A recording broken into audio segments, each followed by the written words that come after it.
Look up at the sky on any clear night and you might see many, many stars. You'll also see up to 5 of the planets, and those would be Mercury, Venus, Mars, Jupiter, and Saturn. You might see the moon, along with a variety of smaller natural and man-made objects. How many stars can we see on a dark night? Dorot Hofleit, an astronomer at Yale University, found that there are only 9,096 stars that are bright enough to be seen by the naked eye.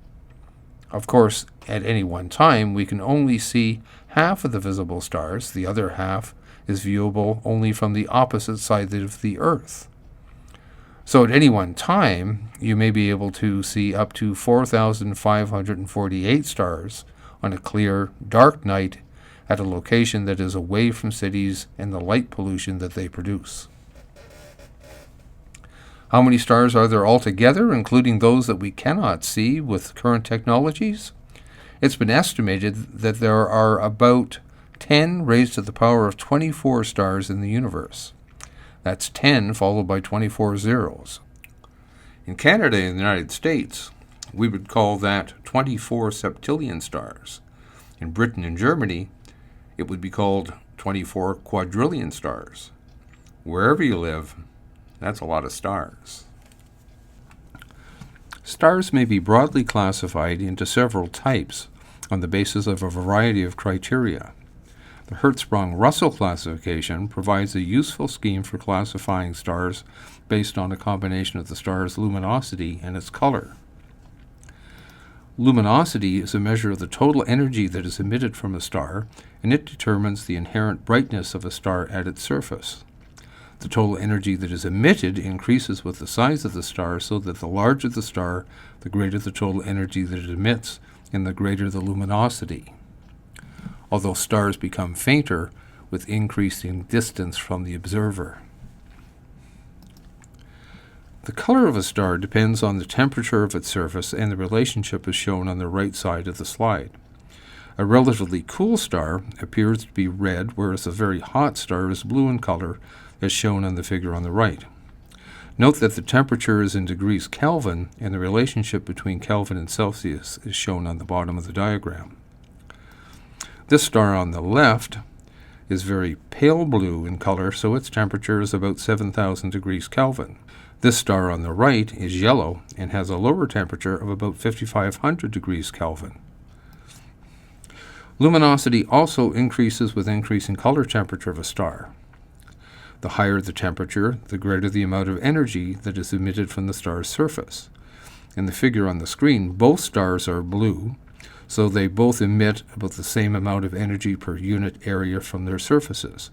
They both have the same color temperature.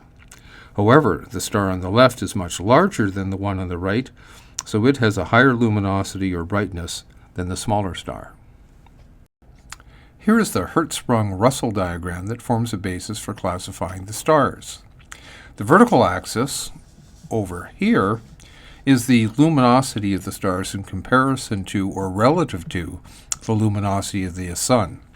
For example, the top left star up here has a luminosity that's about 100,000 times that of the luminosity of the sun, so it's much, much brighter than the sun. If we go down to the lower right-hand corner, this star down here has a luminosity of 0.001 or 1/1000th of the luminosity of the sun. And down at the bottom here, the horizontal axis shows the color and color temperature of the stars plotted on the diagram. Now, let's look at the details. To start with, here is our sun right here. It has a luminosity on this scale equal to 1, and it has a color temperature of about 5,700 degrees Kelvin, so it's yellow sitting in here. Our sun is among the largest class of stars that are called the main sequence stars, and they're outlined in red on the image now. These are all hydrogen fusion stars that are hotter and more luminous as you move up the sequence from the lower right down here up to the upper left. The increase in luminosity as you move from the lower right to the upper left is due to a combination of increasing size and temperature, and therefore luminosity. Giant stars are a distinct class of stars that falls outside the field defined by the main sequence stars. The giant stars are generally cooler and redder than the Sun, but they are 100 to 1,000 times the size of the Sun, so they are 10 to a few thousand times more luminous than the Sun, despite their lower temperature. The cluster of stars at the top of the diagram here are the supergiant stars. These stars span a similar range of temperatures as the main sequence stars, from red to blue in color, but they are much, much larger than the main sequence stars, so they have a much greater luminosity.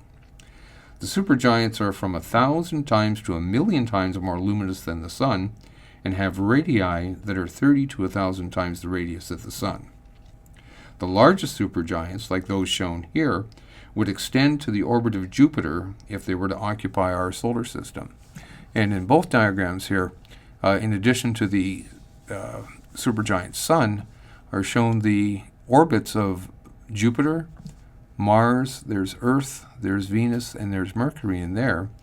And you can see that for this blue supergiant star, if it were to exist in the center of our solar system, all of the inner planets out to Mars would be entirely contained within the Sun itself. And Jupiter would be just at the outer limit of the Sun's extent. In this case here, there's the position of the Sun, the orbits of Mercury, Venus, Earth, and Mars. So again, if this Sun were to occupy our solar system, all of the inner planets from Mars in would be within the central portion of the Sun, and it would extend just about out to Jupiter. Finally, a fourth class of star are the white dwarfs, down in this region here. These are less luminous than the Sun, but they're hotter, with temperatures ranging from a little more than 6,000 degrees Kelvin to almost 30,000 degrees Kelvin, so they range from a very pale yellow to blue in color. The luminosity of the white giants is small for even the very hot examples, such as the star here, called Sirius B, which is only about the size of the Earth.